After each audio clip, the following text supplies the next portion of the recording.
সম্প্রতি দেশে যে গুগল ওয়ালেট নিয়ে ব্যাপক হইচই। তো আমরা যারা আসলে গুগল ওয়ালেটটা সেভাবে ব্যবহার করতে পারতেছি না, যাদের কার্ডে আসলে গুগল ওয়ালেটের যে অ্যাক্সেস নাই, তারা আসলে গুগল ওয়ালেটকে অন্যভাবে ইউজ করতে পারেন। আপনার প্রয়োজনীয় ডকুমেন্টস চাইলে এই গুগল ওয়ালেটে আপনি সেভ করে রাখতে পারেন। তো আজকে দেখাবো কীভাবে আসলে এই গুগল ওয়ালেটে আপনার প্রয়োজনীয় ডকুমেন্টস আপনি সেভ করে রাখতে পারবেন। তো চলে যাই গুগল ওয়ালেটে। এরপর তো আমি চাচ্ছি আমার একটা গুরুত্বপূর্ণ ডকুমেন্টসকে এখানে সেভ করে রাখতে। তো দেখেন নিচের দিকে প্লাস আইকন, এখানে আমি ক্লিক করার পরে এই যে লাস্টে যে অপশান আছে এভরিথিং এলস, এখানে যদি ক্লিক করি, তো ক্লিক করার পরে সেখান থেকে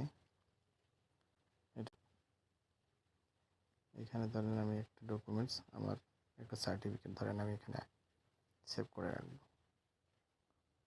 তো আমি এই যে সার্টিফিকেট, এটা আমি সেভ করতে ডান দিলাম, অটোমেটিক এই যে চলে আসছে। এখান থেকে আমি উপরে ডান অপশানে যদি ক্লিক করি, এটা প্রসেস করতেছে, আসলে ও বোঝার চেষ্টা করতেছে আসলে কী ধরনের ডকুমেন্টস।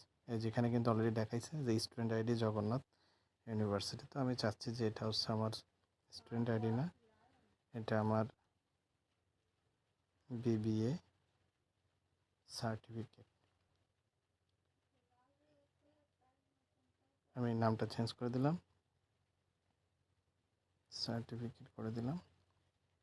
হ্যাঁ, জগন্নাথ ইউনিভার্সিটি ঠিক আছে। আমার আইডি নাম্বার যেভাবে পাইছে সেভ অপশানে আমি ক্লিক করলাম, এই যে বিবিএ সার্টিফিকেট, এবং এটাকে অ্যাড বাটনে ক্লিক করলাম। অ্যাড বাটনে ক্লিক করে দেওয়ার পর একটু প্রসেসের জন্য সময় নেবে, এবং এই যে অ্যাড টু ওয়ালেট, এবার ভিউতে যদি আমি যাই, তো দেখেন এটা কীভাবে আসলে দেখায়। এই যে ভিউ, বিবিএ সার্টিফিকেট, আমার আইডি, এখানে আমি চাইলে এই যে আমার সার্টিফিকেটটা দেখে নিতে পারবো। তো গুগল ওয়ালেটে সেভ করে রাখার সবচেয়ে বড় সুবিধা হচ্ছে এটা, আপনি যদি আপনার ফোন নষ্ট হয়ে যায়, আপনি আপনার জিমেইলের মাধ্যমে এটাকে পরে রিকভারি করতে পারবেন। এই ছিল মোটামুটি আজকের ভিডিও। ধন্যবাদ।